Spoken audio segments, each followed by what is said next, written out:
I'm glad Trump is finally being punished for this. It's been going on for far too long. Him getting away with fraud and lying about the value of his properties. Now to the legal trouble surrounding former President Trump. This time we're talking about the $250 million civil lawsuit brought against him by the New York Attorney General. A judge ruled that Trump had committed fraud repeatedly and lied about his net worth for years. Some of Trump's companies have been ordered to be removed from his control and dissolved. He has denied any wrongdoing, and his attorney is calling the ruling outrageous. To help break it all down, let's bring in NBC News Justice and Intelligence correspondent Ken Delanian. Ken, good morning. So New York Attorney General Letitia James brought this lawsuit against the Trump Organization just over a year ago. Trump and members of his family are part of the suit. What are some of the big takeaways from the judge's ruling yesterday? Good morning, Joe. Look, this is enormously significant. Even though this is a civil case, not a criminal case, the repercussions for Donald Trump and his business organization are incredible.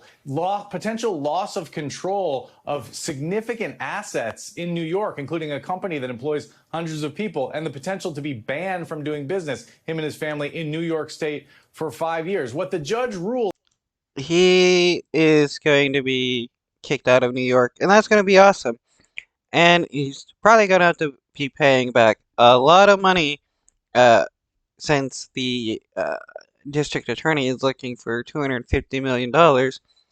That money should definitely be used to reinvest in the poorer segments of New York City. Is that even without a trial, he could say definitively that Donald Trump and his business entities persistently committed fraud by overvaluing properties for the purposes of getting loans from banks and for insurance claims and other factors. And one of the best ways, this is very complicated, but let me just break it down in a very simple way that the judge used as an example. Donald Trump's apartment, where he lives in Trump Tower, is 11,000 square feet. But Trump, in documents, persistently said that it was 30,000 square feet, thereby overvaluing it by tens of millions of dollars. And Trump's lawyer said, look, that's just fudging. That's just kind of a, margin of error. The judge... Yeah, fudging the books? That, you mean, lying and defrauding? Said absolutely not. He's a real estate developer. Inflating the square footage by 200%. That's just fraud, Joe. So, Ken, what's been the reaction from Trump's team? How do they plan to defend themselves in this case? Well, they're going to appeal, and the appeal will be a big issue here. His lawyers say this is an outrageous ruling that is not consistent with the facts and the law. Donald Trump supporters also say that even if technically... What law says that you can lie about how big your property is in order to, get better insurance or stuff like that, or claiming your property is smaller than what it is or undervalued in order to, avoid paying higher taxes? There was fraud here. They question the whole premise of this case being brought by a Democrat elected in New York. They say that they've never seen a case like this. And they also say, look, at the end of the day, the banks who were the party to this transaction...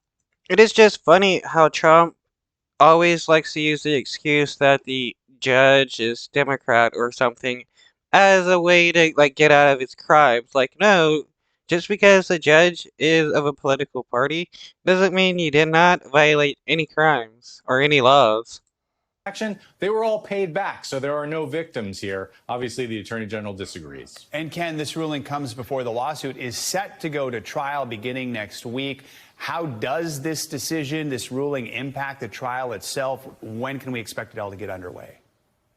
It gets underway Monday, and really now this trial is only about money and damages and how much fraud there was and what penalty the Attorney General can ultimately obtain from Donald Trump. So it'll be a pretty boring trial with a lot of expert witnesses talking about valuations and square footage, and most of the drama has been taken out of it by this ruling, but nonetheless deeply significant because at the end of it, we're going to find out exactly what the penalty is for Donald Trump and his business entities.